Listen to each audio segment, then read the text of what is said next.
Welcome to this edition of When the Biomass Hits the Wind Turbine, a discussion of sustainable living and what that means to you and me. I'm Jay Warmke. And I'm Annie Warmke. And today we're going to talk about solar generators, or capturing sunlight in a box. Okay, that's pretty darn exciting. I don't know. I mean, that's pretty.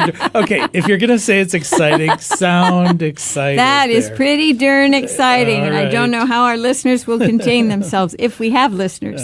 So the thing that's interesting to me about solar generators is that it seems like people have been so slow to think about that as a solution to some of the issues of running out of electricity or whatever. So tell us, what is a solar generator, Jay? What is a solar generator? Well, the way we make them and define them, it's essentially a power backup system that uses solar panels as its primary power source. So it's a battery backup, and it uses sunlight. Oh, wait, you're using lots of jargon stuff. So let's back sunlight? up. Sunlight? No, sunlight, I got that one. Good. But All you right. said the beginning of it, when you were talking about a solar generator, you were using a lot of jargon all the way to battery backup. So we build generators. What does that mean?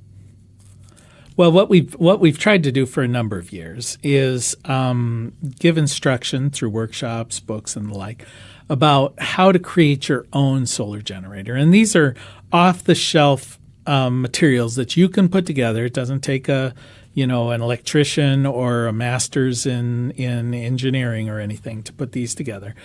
And effectively, what you're doing is taking the energy from the sunlight. It's collected by a solar panel. See, I'm going to be as non-jargony as possible. That is really good. All right. It comes from the solar panel to a battery and is stored in the battery with the help of a charge controller. And that's what you mean by battery backup? Well, the battery is the backup when you use the power that's within it. Okay. Just like any battery. The only difference is batteries utilize DC electricity. Don't want to get into what that is essentially, but direct current. All batteries are DC. So the battery in your laptop is DC, the battery in your flashlight, those are all DC. Some appliances, like your flashlight, operate using DC, but your laptop uses AC electricity, which is what comes out of the outlets that you plug a cord into. So within that box, you have to then convert or invert the DC power into AC power. So what the solar generator does is it takes the power from the battery through an inverter that usually takes it, in the case of the ones we build, 12-volt DC, and inverts it to 120-volt AC, which is what you would get, from a regular household outlet. Then you can plug anything into it. I'm going to start snoring pretty soon because, honestly, it's too much information. I don't care. This stuff is fascinating. I know you think it is. Well, I think what's fascinating about it is the fact that you can capture the sun pretty easily and harness the energy. And then when the electricity goes away, you have a way to generate enough electricity to do a few things in the house, depending on the size of the generator. Sure. Well, let's give some examples. I mean, what have you seen me or you yourself used solar generator for? Well, we have plugged it in to recharge the refrigerator, so it would keep everything cold. We used it to recharge the freezer. This is when the electricity Recharging is a strange term for this. All right, we used keep it them cold. to Keep them cold. Yeah, okay, to make it be as cold as it needed to be. Mm-hmm.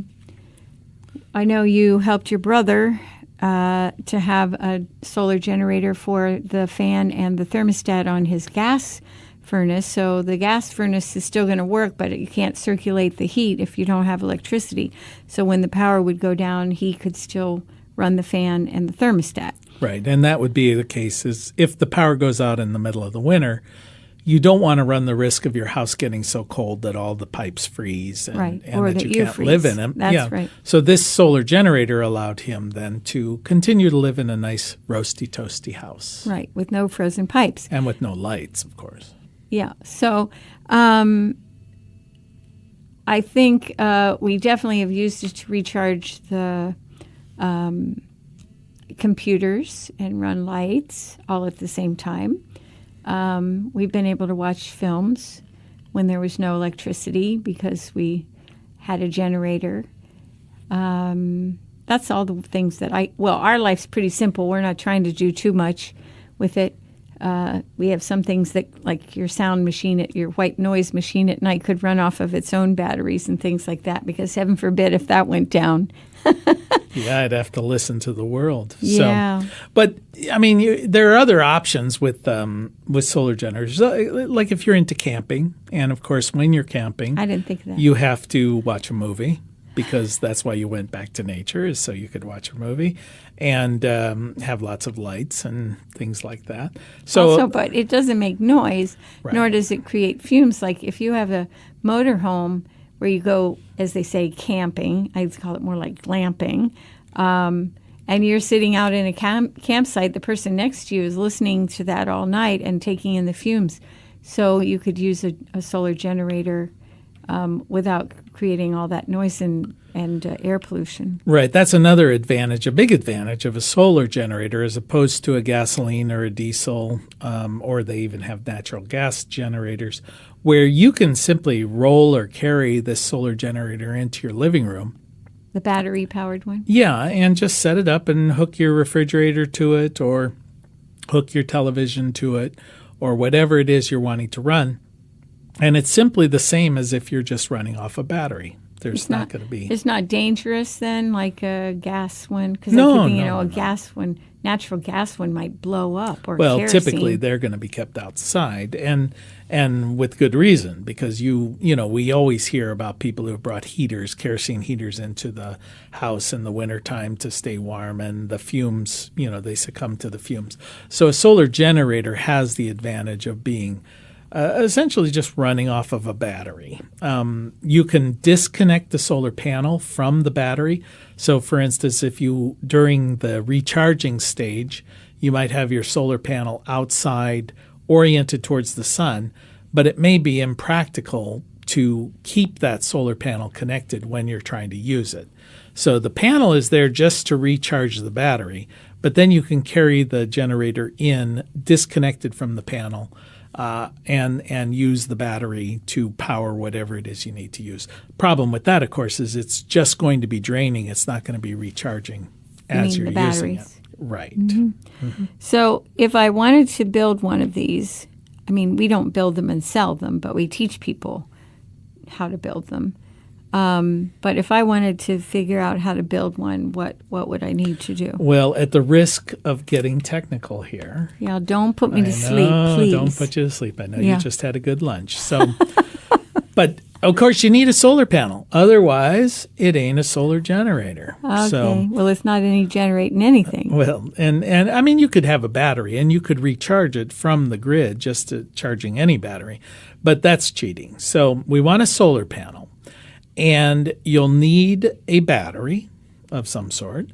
But And could it be just any old battery, or does it have to be a certain kind of battery? it's got to be a deep cycle battery. So Okay, not a there's the car battery. jargon. Yeah, the Okay. car battery is not a deep cycle battery.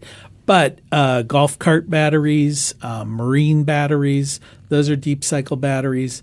You can get deep cycle batteries at a number of places, all these Battery Plus or even Harbor Freight, which Harbor Freight, I think their slogan is, it's as good as it needs to be until you get it out of the parking lot. Oh, Harbor Freight's going to love you. I know. Well, I you love keep them. Harbor You keep Freight. them employed. I love So Harbor I Freight. will say that in your defense. Their batteries are pretty good, actually. They're deep cycle batteries, and so there you can get them at a number of places. But the one thing to remember with deep cycle batteries is the deeper you go into their storage capacity, referred to as depth of discharge. If you use 90% of the battery's capacity, that's going 90% depth of discharge. The deeper you go in, the less long the battery will last. So either you get a bigger battery and use a little bit of it, or you get a smaller battery and use a lot of it. But if you do that, a smaller battery using a lot, it'll last less long. But doesn't it have a little alarm thing that tells you when you get to a certain point of the discharge so that it stops it? Well, that's typically going to be in your inverter. And essentially the inverter is going to say when the battery drops below a certain voltage, it's going to squawk at you. It's going to go, I can't function. There's not enough power. And for a very simple solar generator, that's usually going to be at about 90% depth of discharge. Since these are emergency backup kind of things, you're not using them every single day, depth of discharge isn't going to be a big issue. So you need a solar panel, you need a charge controller, and you need a battery, and then you'll need an inverter. These are the main pieces. The solar panel generates the power. The charge controller makes sure your batteries don't overcharge. Your batteries store the power, and the inverter converts it from DC to usable AC electricity. All of those need to be compatible with each other. So if you've got a 12 nominal volt solar panel, you need a 12 nominal volt charge controller, 12 nominal volt battery bank, and a 12 volt inverter. So that's really all you have to worry about as far as the sizing. And these things typically come in either 12 volt, 24 volt, or 48 volt systems. And of course, the bigger the system, usually the higher the voltage. I was going to say, if you're doing a whole house battery backup kind of thing, it's going to be 48 volts. But when you're talking about solar generator, let's try and just assume it's going to be 12 volt. Okay. Too much information. But wait. Or not enough information. Well, maybe. Right? But here's the thing. Our solar generators are there to keep some lights going, recharge our computers and our phone, and make sure that the freezer and the refrigerator don't completely thaw everything. But this is America.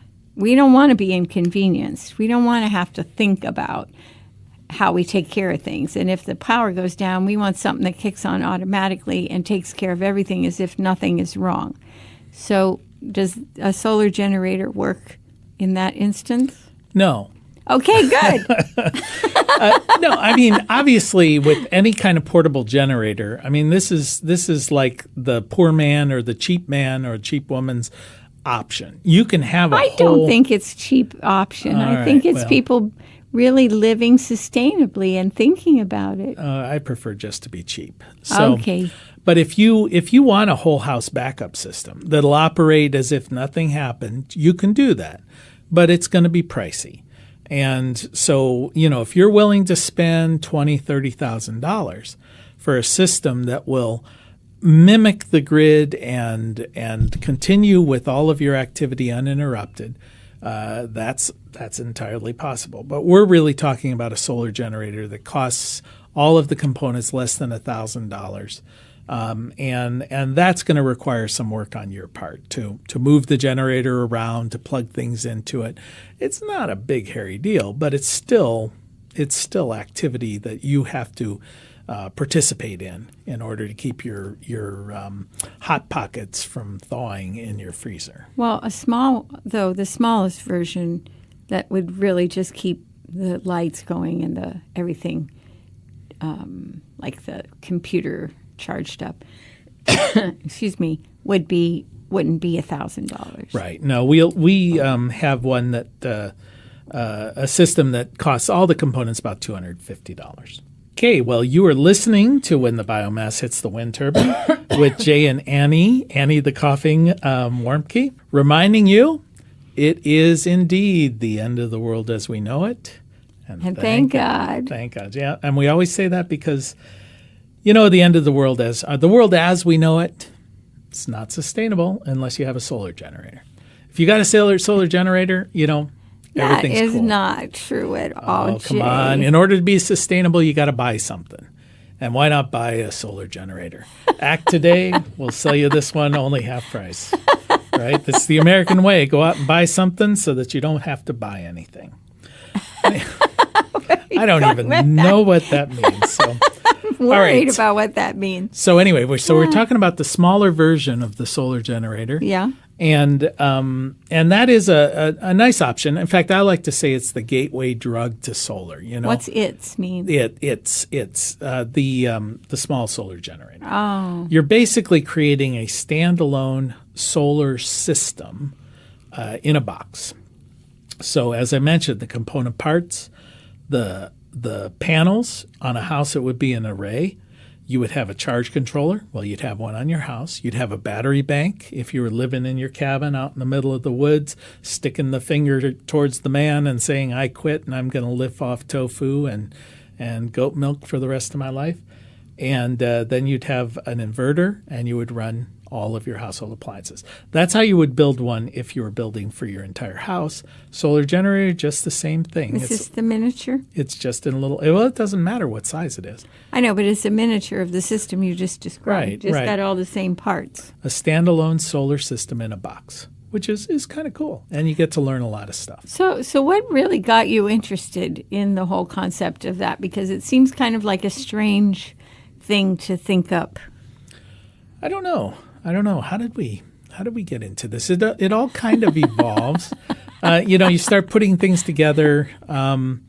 We worked with it, bought a toolbox, got a battery, just keep, playing with stuff, seeing what works. Now, one thing I will say, because a little bit of knowledge is a dangerous thing, you need to have an understanding of how amps, which is part of the whole electrical equation, and that's what is the current running through your wires.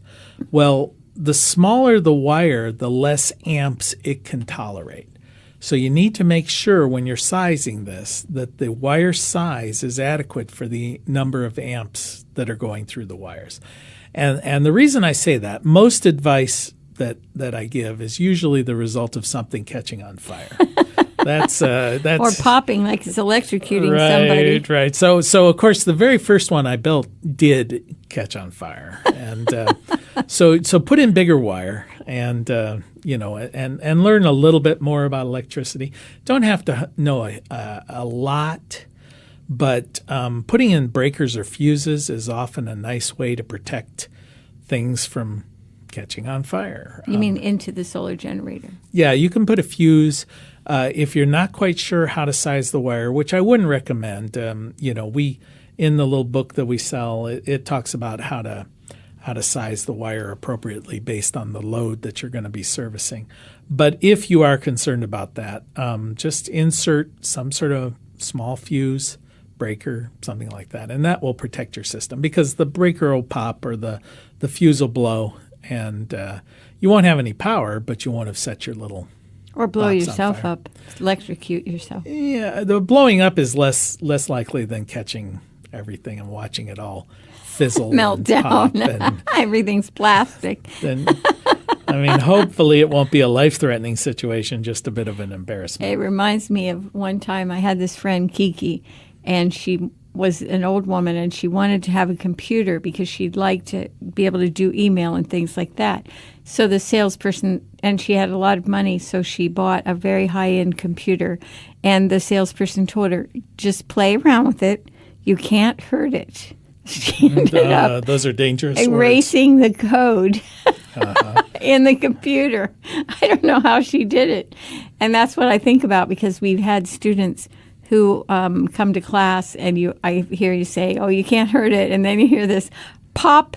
And you think, okay, yes, you can. It's usually the more educated you are, the more likely you are to set something on fire. Okay. I think, so that's we've always seen that, especially with graduate engineering students. They can just walk in the room and something's going to catch on fire. I'm not quite sure. Now you've sent all the engineering people away. Mm-hmm. So tell us about the difference between. So you said amps has something to do with wiring, but what do watts have to do with wire size? Well, in the world of electricity, and now you're really going to go to sleep when I start talking. I'm about already this. snoring. All right. Oh, well, thank you very much. I'll wake you up when I'm finished. Okay. Can't do that. So anyway, with watts is essentially how we measure power, and so watts is nothing more than a combination of amps, which is current, and volts. And volts, I like to use the water analogy where it's like water pressure. So you would say if watts is the amount of water going through a hose, then amps is the size of the hose, and then volts is the pressure under which that water is flowing. That's a good analogy, but like all analogies, it's flawed. Watt hours, which is a measurement of energy, which is what we consume, not power, is just how long is that hose running? Is it running for an hour? Is it running for 2 hours? And so on and so forth. So when you buy energy from the power company, misnamed, it should be an energy company. You're buying watt hours. So the first thing you need to know is, what do you want to run? When somebody says, I want to build a solar generator or I want to put a solar array on my house, first thing is, what's the load? What is it you want to run? You want to run a laptop computer? Okay, let's figure out how many watts that draws and for how long do you want to run it. So if it draws 45 watts and you want to run it for an hour, you need 45 watt hours of energy. And that's where we begin the sizing of our system. So if you want to run a furnace that draws 200 watts and you need to run it for 24 hours, well, now you've got 4,800 watt hours of energy over the course of a day. So that's just where you start. And then from there, you've got to size back how big a battery bank do you need in order to run that amount of energy. And then how big of a solar panel do you need in order to recharge that battery bank. So all of it comes back to, what is the load? So, okay, now Annie, you can wake up. Thank you. There you go. That wasn't a long enough nap. Uh-huh. So I guess the thing that we're really talking about is emergency preparedness, because it seems to me like, I know in Columbus and also in Athens, there are certain areas where there's a lot of emergency preparedness needed because the electricity goes out pretty often, or even for a period of time.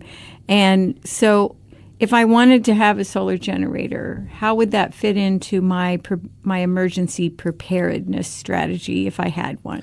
Well, I think it's like anything where it could be an emergency or it could just be an inconvenience. You know, the power grid goes off for an evening and you wanted to watch a program on television or on YouTube or something like that.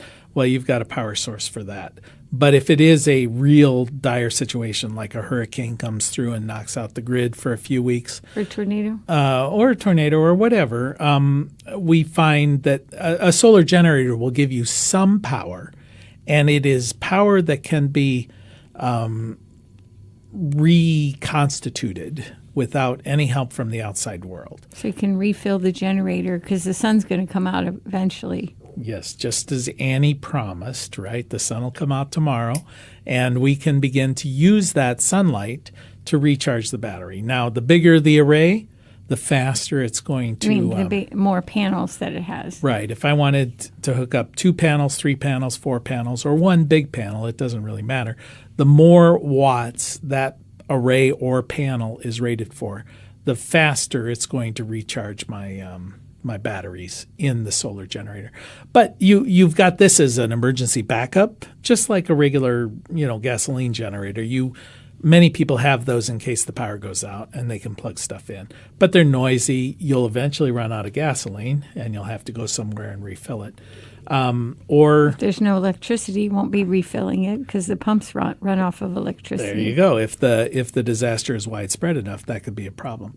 Or if you had a little remote building, like a chicken coop, something like that, and you didn't want to run power to it, but you wanted lights out there so they would lay eggs.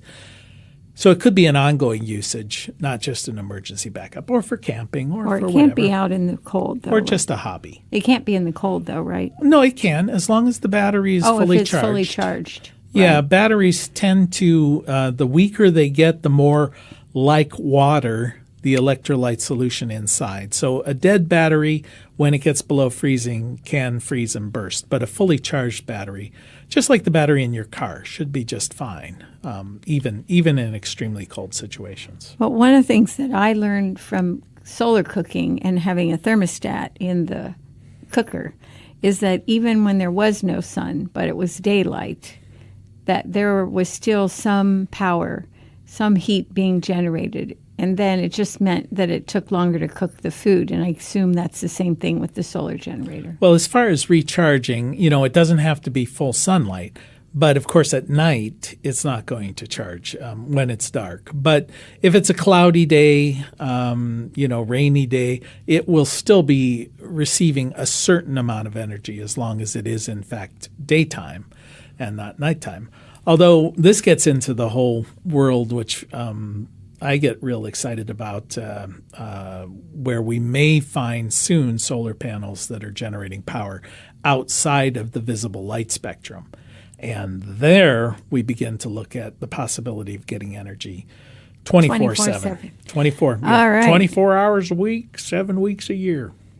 Okay. I'm not quite sure that's how that goes. I don't know where that accent came from. But so one more question. What do you think is the future of the idea of these kinds of generators, since we know that the grid is in trouble, we know that it's well past its sell-by date, and that weather is becoming more extreme? How do you see solar generators fitting in there? Well, hopefully they'll become much, much more commonplace as all of the component parts become less and less expensive. People have accepted these gasoline-powered generators, and they're becoming ubiquitous, but they have a lot of problems, which is noise, pollution, smell, all this other issue, plus having to get the fuel in an emergency situation. So to me, solar generators just make a whole lot of sense. And if we can get them to where they're at an affordable price point, which is why we've sort of gone towards the, hey, don't go out and buy one, just make one on your own. At least if you've made it for yourself, you're going to understand how it works. You're going to be more likely to use it. And it's fun for the whole family. Well, and we also have a step-by-step little book that we're happy to make available for sale to people on our website at bluerockstation.com. Oh, and that's non-commercial right there. That's right. Mm-hmm. Well, we're trying to tell people what's possible. That's right. And in this world where the sun comes up the next morning, solar power is definitely king. There you go. Well, you've been listening to When the Biomass Hits the Wind Turbine with Jay and Annie Warmke. Thank you for spending just a little bit of time with us here. And as your grandmother probably told you when you were a wee little one, the secret to a happy and sustainable life is play nice with others, clean up your own darn mess, and eat your veggies. Eat your vegetables cooked with a solar generator. Till next time.